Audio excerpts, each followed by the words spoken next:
नमस्कार। आज इस वीडियो में हम अभिव्यक्ति और माध्यम के पाठ कैसे करें कहानी का नाट्य और रूपांतरण के बारे में पढ़ेंगे, जो कि आपकी कक्षा 12वीं के सिलेबस में इसको पाठ्यक्रम में सम्मिलित किया गया है।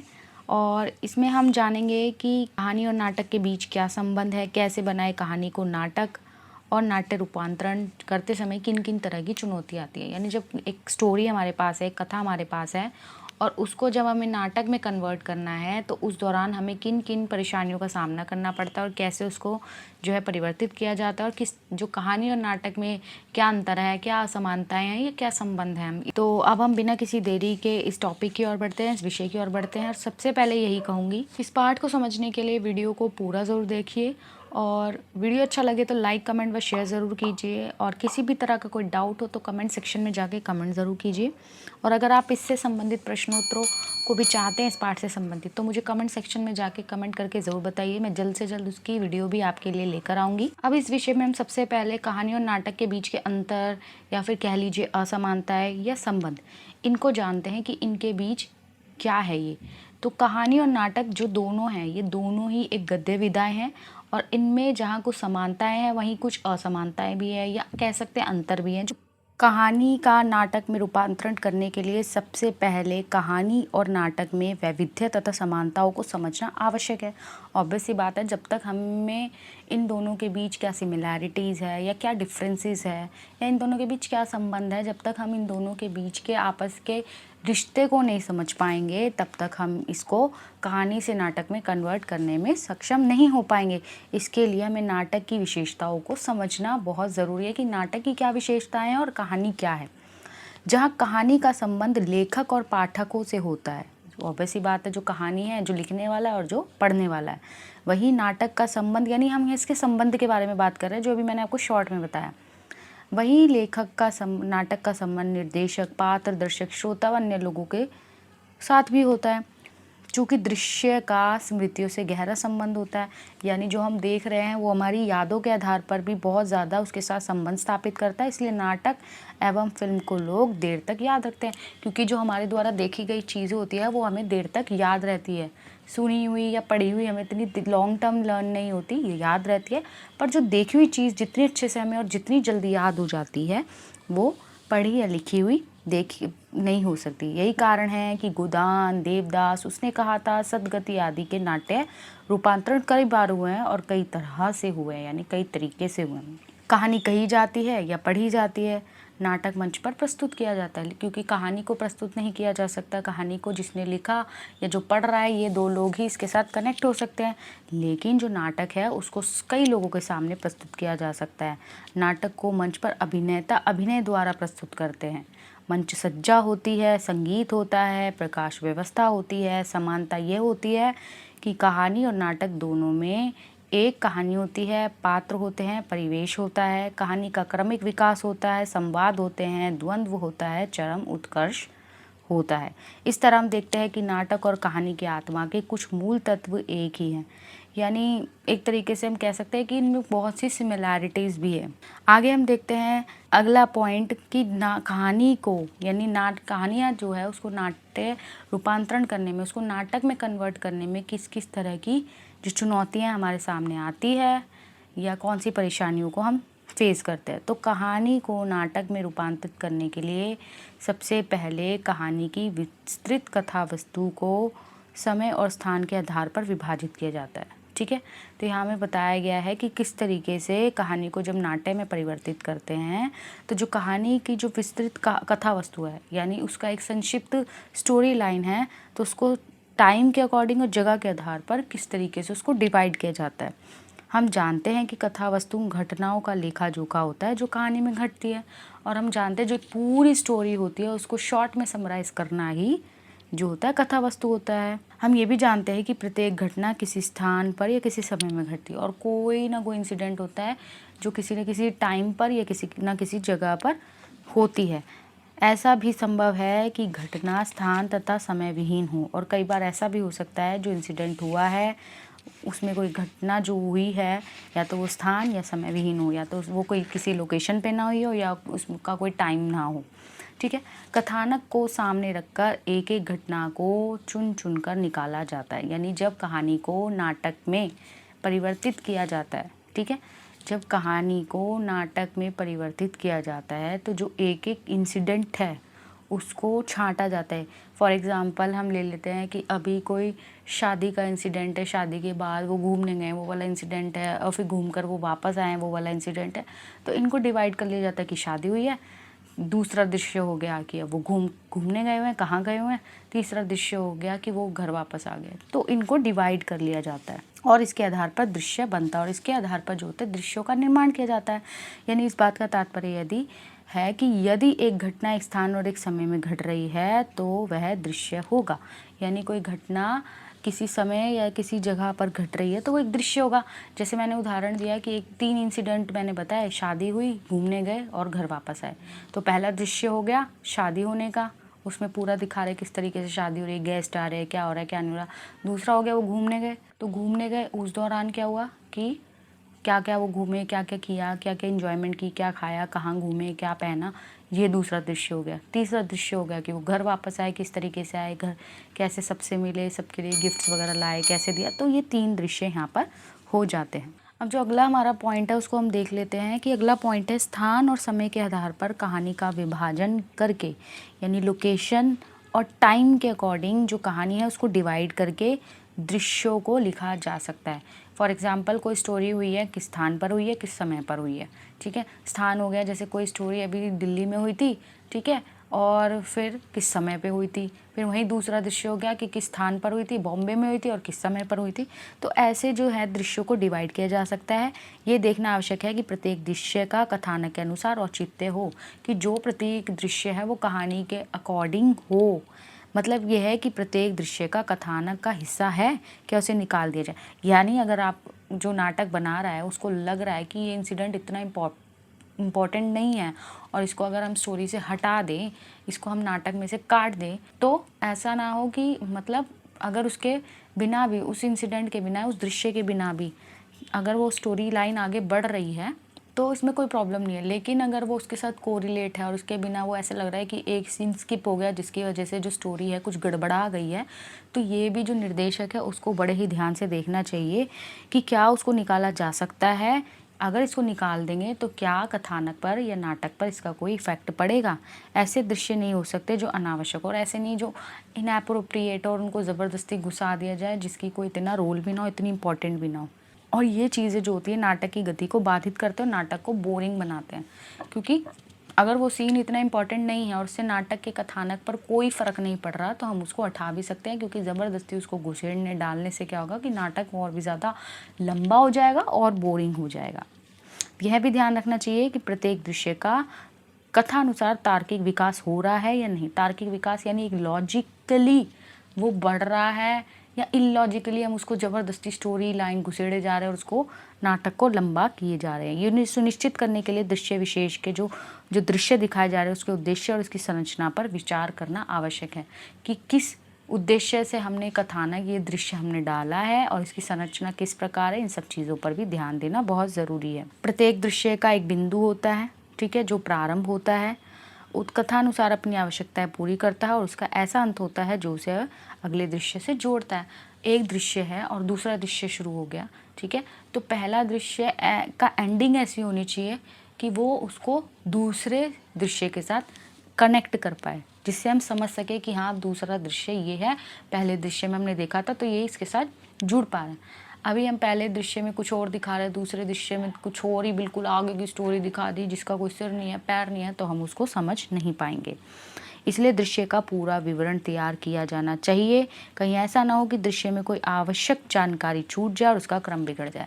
यानी यहाँ पर जो है दोनों चीज़ों पे फोकस किया गया है कि हमसे कोई इंपॉर्टेंट चीज़ छूट भी ना जाए और कोई ऐसी जो चीज़ है जो इतनी इंपॉर्टेंट नहीं है उसको हटा देना से अगर नाटक में कोई इफेक्ट नहीं पड़ रहा तो उसको हटा देना चाहिए। अब इस प्रकार हम देख पाते हैं कि नाटक ही में नहीं बल्कि नाटक के प्रत्येक दृश्य में प्रारंभ, मध्य और अंत होता है और दृश्य कई काम एक साथ करता है। दृश्य क्या क्या काम करता है? दृश्य कथानक को आगे बढ़ाता है, दृश्य पात्रों और परिवेश के संवादों के माध्यम से जो होता है स्थापित करता है, यानी जो पात्रों के संवाद है उनको एटमॉस्फेयर के अकॉर्डिंग जो होता है उनको स्थापित करता है। इसके साथ जो दृश्य है अगले दृश्य के लिए भी जो होता है भूमिका तैयार करता है कि अगला दृश्य किस तरीके से प्रेजेंट करना है। तो ये 3 काम भी जो होते हैं दृश्य के होते हैं। तो ऐसा हो सकता है कि कुछ ऐसे दृश्य बनते हो जिनमें लेखक ने केवल विवरण दिया हो, यानी उसको पिक्चराइज करने की ज़रूरत नहीं है, सिर्फ उसको एक्सप्लेन किया गया हो कि नेक्स्ट सीन में ये हो गया। फॉर एग्जाम्पल कोई हम मूवी देख रहे हैं, उसमें एक छोटा बच्चा है, ठीक है, वो छोटा उसको दिखा रहे हैं, फिर उसको नेक्स्ट सीन में उसको एकदम बड़ा दिखा दिया, तो बीच के कितने सारे दृश्य जो हो गए मिस हो गए। उसको बड़ा होते हुए दिखाना या उसकी मिडल एज को दिखाना, तो वहाँ पर एक विवरण दे दिया गया, ठीक है। तो कई दृश्य ऐसे होते हैं जिनको दिखाने की ज़रूरत नहीं होती, वहाँ पर विवरण दे दिया जाता है और उनमें कोई संवाद भी नहीं होता। तो ऐसे दृश्यों का भी एक पूरा जो स्ट्रक्चर है तैयार कर लेना चाहिए और ये अवश्य देखना चाहिए कि जानकारियाँ, सूचनाएं और घटनाएं बार बार दोहराई ना जाए, इससे भी जो होता है बोरिंग होने लगता है। तो ये अभी तक हम पढ़ रहे हैं, जो हम पढ़ रहे हैं वो ये पढ़ रहे हैं कि कैसे करें कहानी का नाट्य रूपांतरण। सबसे पहले हमने कथा वस्तु की बात की थी कि कथा वस्तु किस तरीके से जो होता है एक नाटक को आगे बढ़ाता है। दूसरा अब हम दृश्य की बात कर रहे थे कि दृश्य ज़्यादा इनएप्रोप्रिएट भी नहीं होने चाहिए और कुछ मिस भी नहीं होना चाहिए, और दृश्य क्या क्या कार्य करता है। अब हम आगे बढ़ते हैं। दृश्य निर्धारित करने के बाद दृश्य और मूल कहानी को पढ़ने से अनुमान लग सकता है कि मूल कहानी में ऐसा क्या है जो दृश्यों में नहीं आया है। यानी जब दृश्य निर्धारित हो गए हैं कि पहले सीन में, दूसरे सीन में, तीसरे सीन में और आगे के सीन्स में ये दिखाया जाएगा, और मूल कहानी को पढ़ने के बाद ये अनुमान लग सकता है कि मूल कहानी में ऐसा क्या है जो दृश्यों में नहीं आया, कि एक्चुअल स्टोरी में ऐसा क्या है जो दृश्य में जो है मिस हो गया, यानी दिखाने में वो कहीं रह गया।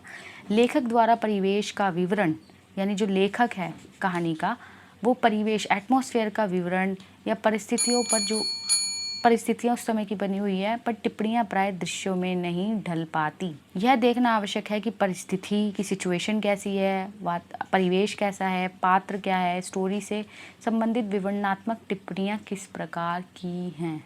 यानी उनके ऊपर जो एक टिप्पणी है, जो उनके ऊपर एक अपना पॉइंट रखा गया है, तो वो टिप्पणियाँ किस प्रकार की हैं। विवरणात्मक टिप्पणी यदि परिवेश के बारे में है, यानी अगर कोई कमेंट कर रहा है, कोई विवरणात्मक टिप्पणी कर रहा है कि उसको एक्सप्लेन कर रहा है, तो उसे मंच सज्जा के अंतर्गत लिया जा सकता है, यानी उसको नाटक के दृश्य में दिखाया जा सकता है या पार्श्व संगीत के माध्यम से व्यक्त किया जा सकता है, यानी एक बैकग्राउंड म्यूजिक के थ्रू उसको व्यक्त किया जा सकता है। विवरण यदि पात्रों के बारे में है तो उन्हें संवादों के माध्यम से निर्धारित दृश्यों में उचित स्थान दिया जा सकता है। यानी अगर हम पात्रों के बारे में विवरण दे रहे हैं, कैरेक्टर्स को कैरेक्टराइज कर रहे हैं, जैसे मान लीजिए कोई विलन की एंट्री हो रही है तो उसके अकॉर्डिंग एक रफ सा म्यूज़िक जो है बज रहा है, बैकग्राउंड म्यूज़िक। कोई हीरो की एंट्री है तो एक सॉफ्ट सा अच्छा सा फंकी सा म्यूज़िक बज रहा है। गर्ल की एंट्री हो रही है तो उसके हिसाब से एक अच्छा सा चुलबुला सा म्यूज़िक बज रहा है। तो इस तरीके से भी कई बार जो होता है बिना दृश्यों को दिखाए भी या दृश्यों को निर्धारित करके भी संवादों के माध्यम से भी जो होता है उचित स्थान उनको दिया जा सकता है। कहने का तात्पर्य यह है कि कहानी में व्यक्त महत्वपूर्ण सूत्र नाटक के स्वरूप के अनुसार अपनी जगह निर्धारित कर लेते हैं। अभी तक हम दृश्य निर्धारित कर रहे थे, अब हम बात करेंगे संवादों की। तो जब हम दृश्य निर्धारित कर लेते हैं उसके बाद दृश्य की सभी आवश्यकताओं को पूरा करने वाले तथा दृश्य के क्रमिक विकास को सुनिश्चित करने के लिए पर्याप्त संवाद है या नहीं, ये भी हमें सुनिश्चित करना ज़रूरी है। दृश्य तो हमने डिसाइड कर लिया कि पहले दृश्य में दिखाएंगे, दूसरे दृश्य में दिखाएंगे, तीसरे दृश्य में ये दिखाएंगे, लेकिन हमें उनके संवाद भी उसके अकॉर्डिंग जो होते हैं तैयार करने होते हैं। तो हमें ये भी देख लेना है कि क्या वो संवाद पूरे हैं या नहीं हैं। यदि संवाद पूरे नहीं हैं तो उन्हें लिखने का काम किया जाना चाहिए, उनको पूरा करना चाहिए। और संवादों को पूरा करने की सबसे पहली और महत्वपूर्ण शर्त यह है कि नए लिखे संवाद कहानी के मूल संवादों के साथ मेल खाते हो। यानी जो हमने नए कॉन्वर्सेशंस लिखे हैं, जो कहानी में जो लेखक ने कॉन्वर्सेशन लिखे हैं वो उनके साथ कनेक्टेड हो, संबंध रखते हो, वो उनसे अलग हटकर ना हो। दूसरी महत्वपूर्ण बात है कि लिखे जाने का 100% औचित्य हो। यानी अगर हमें ज़रूरत है तो ही हमें लिखना है, फालतू में हमें भरना नहीं है कि बस हमें नाटक को बड़ा करना है, लेंथी करना है या अपना काम हमें करके दिखाना है तो हम ज़बरदस्ती संवादों को उसेड़ दें। अगर हमें लग रहा है उनकी नहीं ज़रूरत है, पुराने संवादों से काम चल जाएगा, तो हमें पुराने संवादों से ही काम चला लेना चाहिए। तीसरी बात जो ध्यान में रहे वो यह है कि जो संवाद है, जो कॉन्वर्सेशंस है, वो छोटे, इफ़ेक्टिव और बोलचाल की भाषा में, जो यानी जो हमारे दर्शक हैं उनको ईजिली समझ सके, कहानी में जो छपे संवाद होते हैं वो लंबे होते हैं और उनको जो पाठक वर्ग है वो आराम से अपने अकॉर्डिंग पढ़ सकता है, लेकिन मंच पर बोले गए संवाद से तारतम्य बनाए रख पाना कठिन होता है, क्योंकि जब ज़्यादा देर तक हम कुछ देखते रहेंगे तो वो बोरिंग सा लगने लग जाता है। ठीक है, वो आपके इंटरेस्ट पर डिपेंड करता है। तो इसलिए नाटक के दौरान जब संवाद तैयार किए जाते हैं कहानी में वो चल जाते हैं, लेकिन नाटक के दौरान जब हम संवाद तैयार करते हैं तो वो ज़्यादा लंबे ना हो, इफ़ेक्टिव हो और नॉर्मल आम बोलचाल की भाषा में हो। अगला जो हमारा पॉइंट है कि चरित्र चित्रणों का किस तरीके से निर्माण किया जाए, क्योंकि जब कहानी में चरित्र चित्रण होता है उनका अलग तरीके से निर्माण किया जाता है और नाटक में उसकी विधि कुछ अलग होती है। ठीक है, नाटक में हम उसको देख पा रहे हैं उस कैरेक्टर को, कहानी में जो होता है हम उस कैरेक्टर को देख नहीं पा रहे, तो जो लेखक एक्सप्लेन कर रहा है हम उतना ही समझ पा रहे हैं, लेकिन कहानी नाटक में जो होता है हमें उनके पहनावे से भी चीज़ों का पता चलता है। तो रूपांतरण करते समय यानी जब कहानी को नाटक में बदल रहे हैं तो कहानी के पात्रों का दृश्यात्मकता और नाटक के पात्रों में उसका प्रयोग किया जाना चाहिए। यानी कहानी में हम पात्रों को देख नहीं सकते, ठीक है, अगर एक पिक्चर भी लगी है तो हम उसके बेस पे इमेजिन करते हैं, या अगर लेखक ने उसको एक्सप्लेन किया है कि उसने ये पहना है वो पहना है, लेकिन नाटक में हम उस कैरेक्टर को साक्षात अपने सामने देख पा रहे हैं, तो हम कैरेक्टर जो उतना है वो इतना ज़्यादा जीवंत होना चाहिए, कैरेक्टर जो है वो इतना ज़्यादा जीवंत होना चाहिए कि हम उसको देखकर उसकी भाव भंगिमाओं से ही, जो उसके मैनरिज्म से ही उसको समझ पाएँ कि वो क्या एक्सप्लेन करना चाह रहा है। उदाहरण के लिए प्रेमचंद ने ईदगाह में मेले जाते हामिद के कपड़ों का जिक्र नहीं किया और ना ही अन्य लड़कों के बारे में कुछ लिखा है, परंतु कहानी से अनुमान लगाया जा सकता है कि हामिद नंगे पैर होगा, उसके कुर्ते में पैबंद लगे होंगे, जबकि अन्य लड़कों के कपड़े उनकी अच्छी आर्थिक स्थिति के सूचक होंगे। तो संवाद को नाटक में प्रभावशाली बनाने का अगला तरीका अभिनय है, क्योंकि ज़्यादा लंबे लंबे कॉन्वर्सेशन से बेटर है कि हम अपने कैरेक्टर में जो चरित्र हैं वो इस तरीके से अपना चित्रण प्रस्तुत करें, इस तरीके से अभिनय प्रस्तुत करें कि हमें कॉन्वर्सेशन की इतनी ज़्यादा ज़रूरत ना हो, हम उस बंदे को देख कर ही चीज़ों को समझ पाए, वो इतना ज़्यादा इफ़ेक्टिव होना चाहिए। और अभिनय सिलेक्ट करना, चरित्र चित्रण करना, ये सारा काम निर्देशक का है, पर लेखक भी इस ओर संकेत कर सकता है। लेखक भी थोड़ा बहुत अपनी कहानी में, अपने कथानक में इलैबोरेट कर सकता है। कहानी के लंबे संवादों को छोटा करके उन्हें अधिक नाटकीय बनाया जा सकता है, और जो कहानी के कॉन्वर्सेशन है उनको छोटा करके हम उनको और भी ज़्यादा प्रेजेंटेबल बना सकते हैं। स्थानीय रंग में संवादों को रंग कर चित्रण को परिमार्जित किया जा सकता है, और कहानी के जो संवाद है उनको हम अपने कैरेक्टर्स के अभिनय के द्वारा एक्सप्लेन कर सकते हैं। क्या हम संवादों को ज़्यादा लंबा ना खींचकर जो हमारे कैरेक्टर्स है उस तरीके से वो उस चीज़ों को एक्सप्लेन कर पाए कि हम उस नाटक को ईजिली समझ पाए। अगला हम देखेंगे ध्वनि और प्रकाश, यानी जो हम सुन पा रहे हैं उनकी वॉइस और जो वहाँ की लाइटिंग है। तो ध्वनि और प्रकाश भी चरित्र चित्रण करने तथा संवेदात्मक प्रभाव उत्पन्न करने में कारगर सिद्ध हो सकते हैं।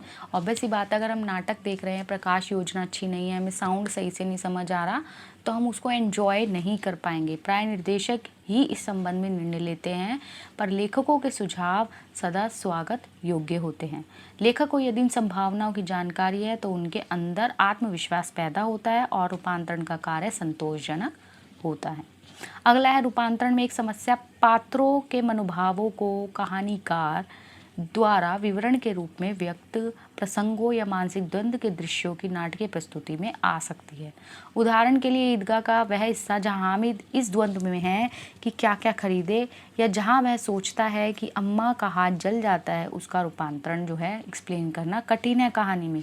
रूपांतरण में इस तरह के विवरण प्रस्तुत करने के लिए स्वगत कथन का प्रयोग किया जाता है, जिसमें लेखक मंच के कोने में जाकर अपने आप से संवाद बोलता है।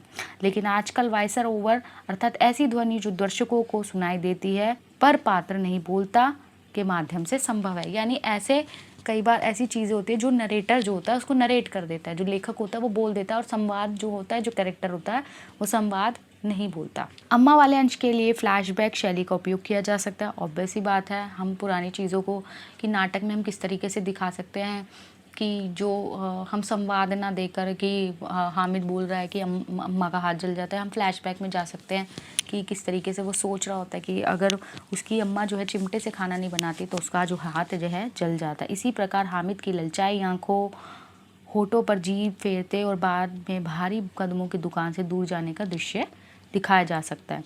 कहानी का नाट्य रूपांतरण करने से पहले ये जानकारी होना आवश्यक है कि वर्तमान रंगमंच में क्या संभावना है, कि आज की नाटक बनाने की सिचुएशंस क्या है, क्या क्या किया जा सकता है।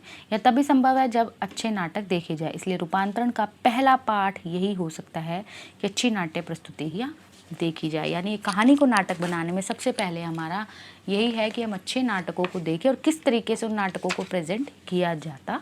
तो इस तरीके से जो ये पाठ है यहाँ समाप्त होता है। आशा करती हूँ आपको ये पाठ जो है आसानी से समझ आया होगा। उसके बाद भी किसी तरह का डाउट हो तो आप कमेंट सेक्शन में जाकर कमेंट ज़रूर कीजिए। दोबारा कहूँगी, अगर आपको इससे संबंधित प्रश्न उत्तर चाहिए तो मुझे कमेंट सेक्शन में जाके कमेंट ज़रूर कीजिए।